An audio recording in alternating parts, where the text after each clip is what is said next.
सभी मित्रों को नमः संस्कृताय। आज की वीडियो में हम क्लास 7 संस्कृत 8 ग्रेड अभ्यास पुस्तिका चतुर्थ पाठ के प्रश्न उत्तर हल करेंगे। चतुर्था पाठ चाणक्य वचनानी मतलब कि चाणक्य वचन। सबसे पहले बहुविकल्पी प्रश्न हल कीजिए। तो प्रश्न क्रमांक 1, उत्तमा इच्छन्ति मतलब उत्तम लोगों की क्या इच्छा होती है। तो सही उत्तर है मानम।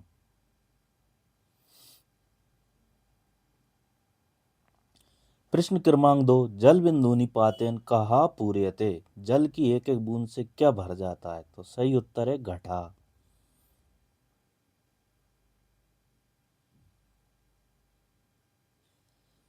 प्रश्न क्रमांक 3, चंद्रगुप्त मौर्य चाणक्यस्य अस्ति चंद्रगुप्त मौर्य थे वो चाणक्य के कौन है।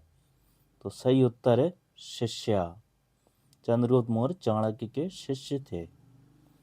प्रश्न क्रमांक 4, इच्छन्ति इति पदे लकारः अस्ति मतलब इच्छन्ति पद में कौन सा लकार है। तो सही उत्तर है लट लकारा। प्रश्न क्रमांक 5, दुर्जनस्य विषम मतलब दुर्जन लोगों के कहाँ कहाँ विष होता है। तो सही उत्तर है सर्वांगे। दुर्जन व्यक्ति के पूरे शरीर में विष होता है।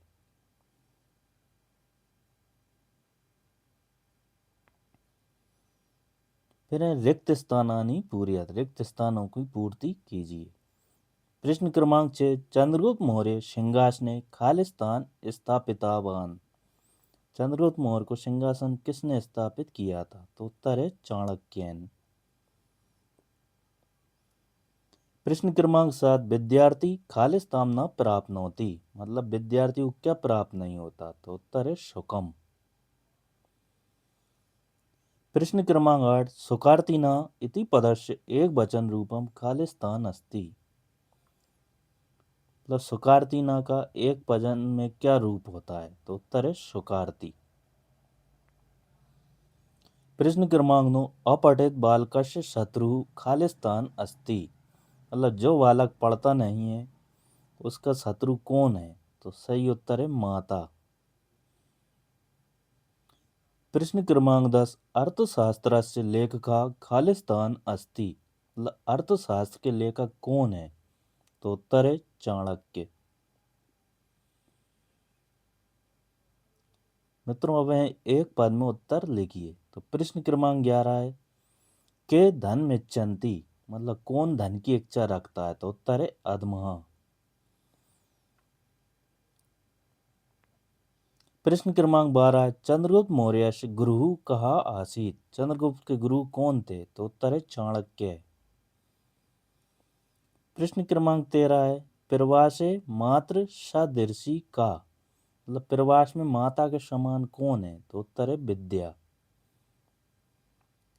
प्रश्न क्रमांक 14 है पुच्चे कस्य विषम वर्तते मतलब पूंछ में किसके विष होता है। तो उत्तर है वृश्चि कस्य मतलब बिच्छू की पूंछ में जहर होता है। फिर एक वाक्य उत्तरम लिखत। तो प्रश्न क्रमांक 15, मध्यमा किम इच्छन्ति मतलब मध्यम लोगों की क्या इच्छा होती है। तो उत्तर है मध्यमा धनम मानम च इच्छन्ति मतलब मध्यम लोग धन और मान दोनों की इच्छा रखते हैं। प्रश्न क्रमांक 16, चाणक्य कौ ग्रंथौ स्था लिखत चाणक्य ने कौन से ग्रंथों की रचना की है। तो उत्तर है चाणक्य नीति कौटिल्यम अर्थशास्त्रंच एतौ दौ ग्रंथौ स्था मतलब चाणक्य द्वारा चाणक्य नीति और दूसरा कौटिल्य अर्थशास्त्र दो ग्रंथों की रचना की गई है। प्रश्न क्रमांक 17, बनम केन बासितम वन में कौन निवास करता है। तो उत्तर है बनम पुष्पितेन सुगंधिना बासितम वन मतलब फूलों की सुगंध से महकता है। प्रश्न क्रमांक 18, सुकार्ति किम त्यजेत मतलब सुकार्ति को क्या त्यागना पड़ता है। तो उत्तर है सुकार्ति विद्याम त्यजेत सुकार्ति व्यक्ति विद्या का त्याग करता है। फिर दीर्घ उत्तरम लिखत। तो प्रश्न क्रमांक 19 है पदा नाम विभक्तिम वचनम च लिखत मतलब जो पद दिए उनके विभक्ति और वचन हमें लिखना है। उदाहरण इसमें जो गलत दिया इसको आप ना देखें। तो सारणी में देखना, पहला छात्राएं, छात्राएं में विभक्ति है चतुर्थी, वचन एक वचन। बालिका, तो बालिका में ही प्रथमा विभक्ति है और एक वचन रूप है इसका। फिर रामायण, रामायण में तृतीय विभक्ति है और एक वचन है। विद्यालयात, विद्यालयात में पंचमी विभक्ति और एक वचनम। तक्षकश, तक्षकश में षष्ठी विभक्ति। मित्रों तक्षकश में षष्ठी विभक्ति और एक वचनम। फिर पुत्रेण, पुत्रेण में भी तृतीय विभक्ति है और वचन है एक वचन।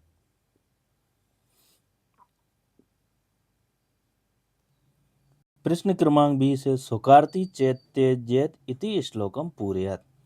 मतलब सुकार्ति त्यजेत वाले श्लोक को पूरा लिखिए। तो उत्तर हो जाएगा, सुकार्ति त्यजेत विद्याम विद्यार्थी त्यजेत सुखम, सुकार्ति न कुतो विद्याम विद्यार्थी न कुतः सुखम। प्रश्न क्रमांक 21 है, विद्या महत्व विषय लिखत। मतलब विद्या के महत्व पर कुछ वाक्य लिखिए। तो उत्तर हो जाएगा, विद्या जीवनस्य दीपः अस्ति या अज्ञानांधकारं नाशयति, सा न केवलं पुस्तज्ञानम अपितु व्यवहार ज्ञानम अपि ददाति। विद्या बुद्धिं प्रबोधयति तथा विनयं जनयति, सा विद्या या विमुक्तये इति उच्यते। विद्या धनम सर्वधन प्रदानम अस्ति, अतः सर्वे विद्यायाः प्राप्तये प्रयत्नं कुर्वन्तु। तो मित्रों इस पाठ के सभी प्रश्न हल हो गए हैं। अगली वीडियो में हम अगले पाठ के प्रश्न उत्तर हल करेंगे।